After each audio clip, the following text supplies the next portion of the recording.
আমি আজকে নতুন একটা রেসিপি করব। রেসিপি হচ্ছে যে বুটের ডাল দিয়ে ভর্তা বানানো। বুটের ডাল দিয়ে জাল জাল করে ভর্তা বানাইতেছি।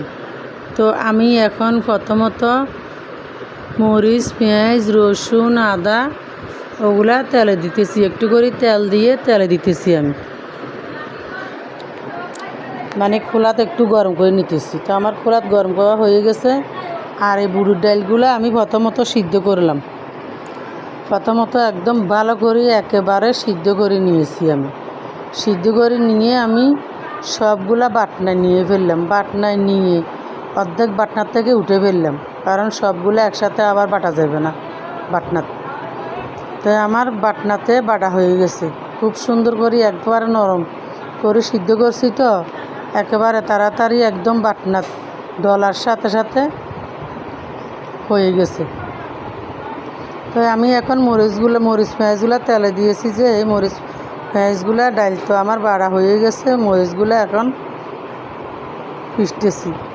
মরিচগুলো পিষানো আমার হয়ে গেছে। এখন আমি ডাল দিয়ে আর মরিচগুলো একসাথে এক জায়গায় দিয়ে আমি প্রথমত হাতে ভালো করে একদম মিশিয়ে লাইলাম। মরিচে পেঁয়াজ, রসুন, আদা আর ডাল বাটা সবগুলা দিয়ে একসাথে আমি হাতে মাখলাম। হাতে মাখার পরে এখন দিয়ে দিলাম আমি কি সরষের তেল। সরষের তেলগুলো দিলে একটু ভালো লাগে, খুব সুন্দর একটা ঘেরান আসে।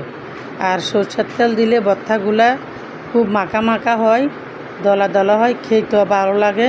অসাধারণ একটা ভর্তা এটা।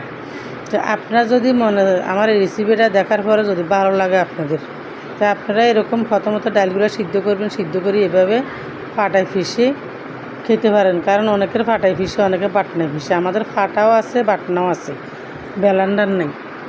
আমরা ফাটাই বাটি আর বাটনাত বাটি। আমাদের তো ব্লেন্ডার নাই। এখন দিয়ে দিলাম লবণ দিয়ে সবগুলো আমি এখন আবার হাতে ভালো করে মাখতেছি।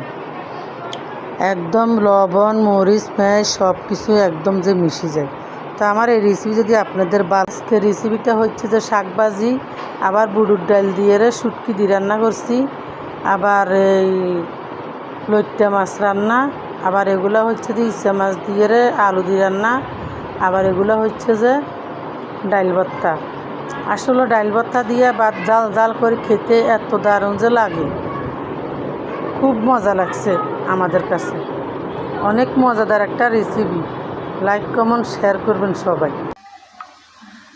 এই দেখেন আপনারা আরও একটা রেসিপি। এই এনেসের শাক ভাজি করলাম, আলু কুচিয়ে আবার এই ভর্তা বানাইতেছি।